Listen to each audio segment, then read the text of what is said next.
Hello everyone and welcome back to the Yellow City Rundown for February 2nd through the 6th.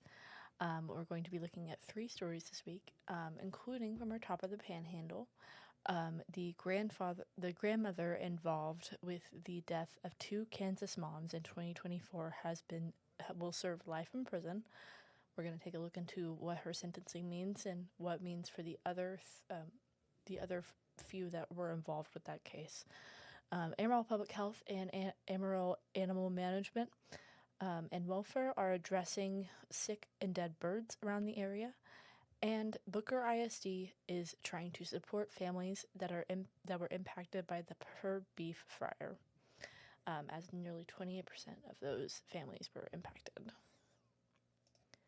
So for our first story today, we're going to look with the grandmother who was charged with 2 counts of first-degree murder, 2 counts of unlawful removal of a dead body, 2 counts of unlawful desecration of a human corpse, in connection to the death of Jillian Kelly and Veronica Butler in 2024. She was arrested. Her name is Tiffany Adams. She was sentenced on Monday to life in prison. And she was found guilty on October 2025 after she pleaded no contest. Now, the other 4 people alongside Adams include Tad Cullum, Cora Twombly, Cole Twombly, and Paul Grice.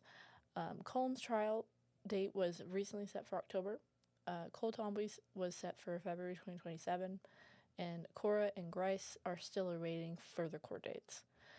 Let's take a quick look at one of our evening newscasts to get more information about what the sentencing meant. Accused of killing the mother of her grandchildren and another woman from Kansas has been sentenced. Thank you for joining us. This is a case we've been following since early 2024. This update is topping our news tonight at 10. Tiffany Adams was given a life sentence on 2 murder charges, 5-year sentences for each unlawful removal of a dead body charge, and 7 years for each of the 2 unlawful desecration of a human corpse charges.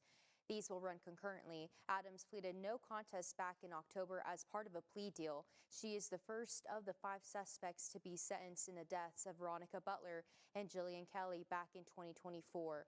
Cole Twombly and Tad Cullum have pleaded not guilty. Their trials are scheduled for October for Cullum and next February for Twombly. We had the months switched earlier today and regret the error. Cora Twombly and Paul Grice entered into plea agreements with no word on what those are or when they'll be back in court.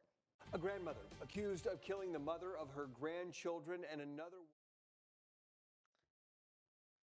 That was a great video to look at our further information about that case.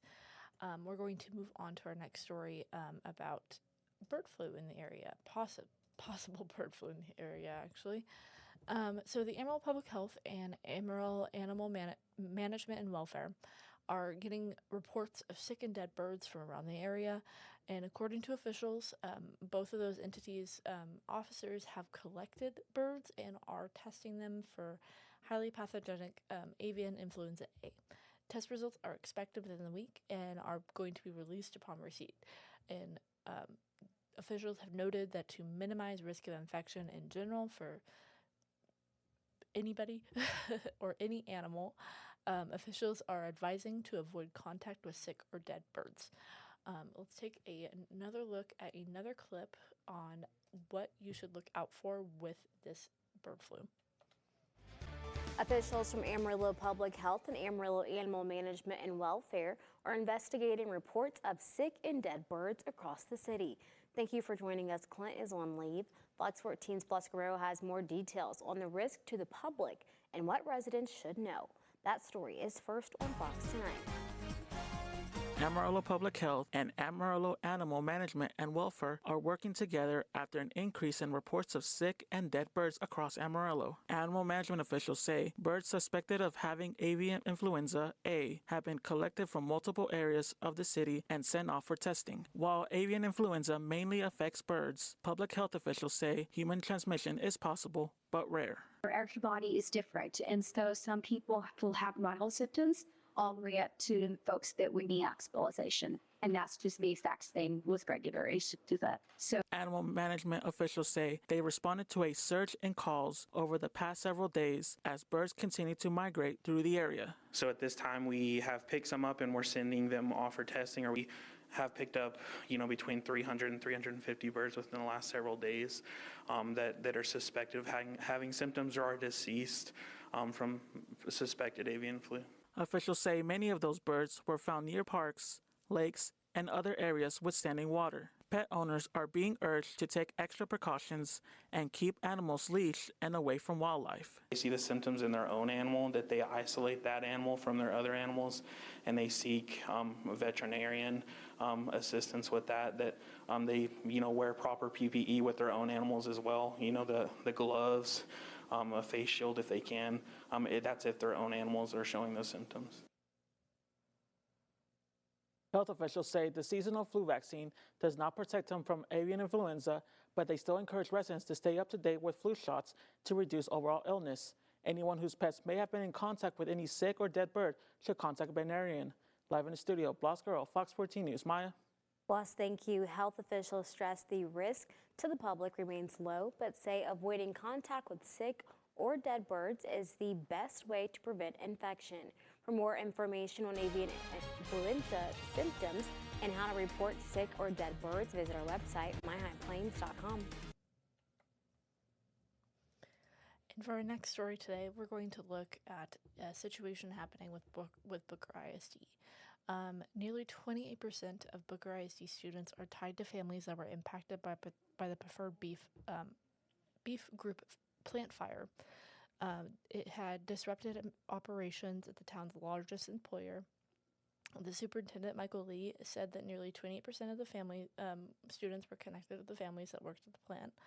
And the principal of the junior high and high school said if parents are forced to search for work elsewhere, enrollment could decline, creating additional challenges for the district.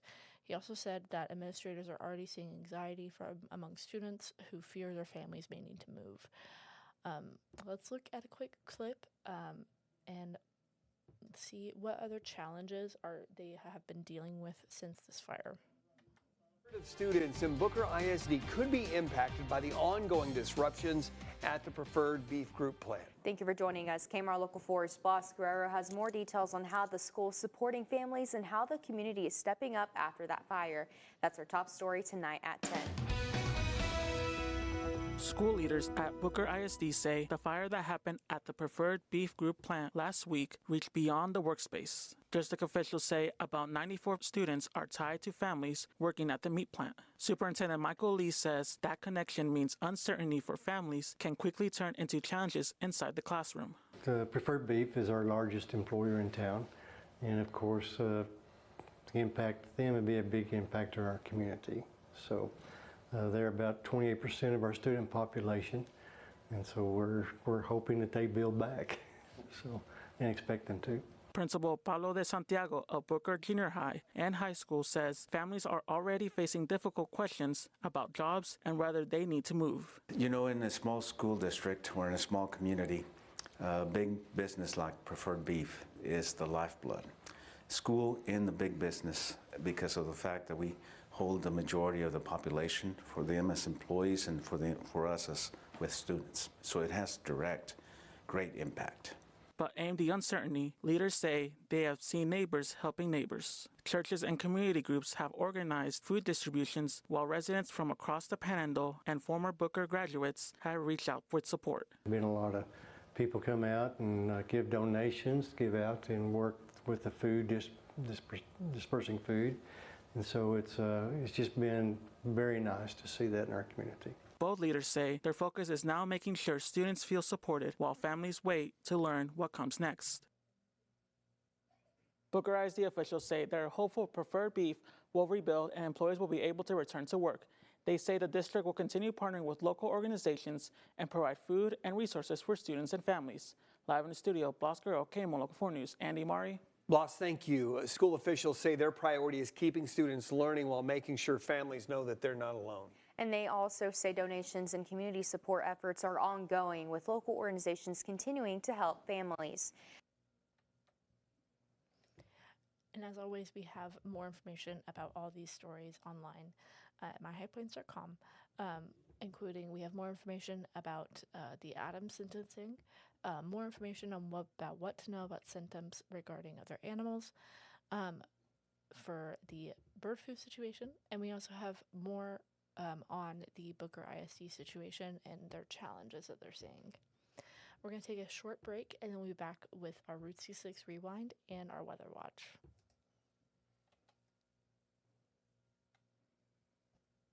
Welcome back. We're going to be looking at our Panhandle Planner and then our Route 66 Rewind and then our Weather Watch for the week. So up first in our Panhandle Planner, we have a couple of important items on the agenda. So the regular City Council meeting is scheduled for Tuesday, February 10th. And then our Community Connections Resource Fair and Utility Biz is on Tuesday, February 10th, and that's hosted by the 211 of the Texas Panhandle. Today and on Sunday are two pretty big major events for the world and for the nation. The opening ceremony for the Olympics is today, and the Super Bowl is premiering on Sunday at various times throughout the nation. And of course, keeping a lookout for any other news that might pop through for the week.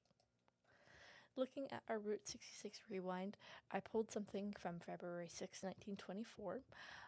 This was the day that Woodrow Wilson was having his funeral, and it took up most of the newspaper that day in Amarillo.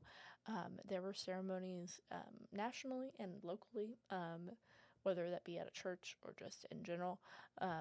It seems like the nation, including Amarillo, was pretty wrecked by his death.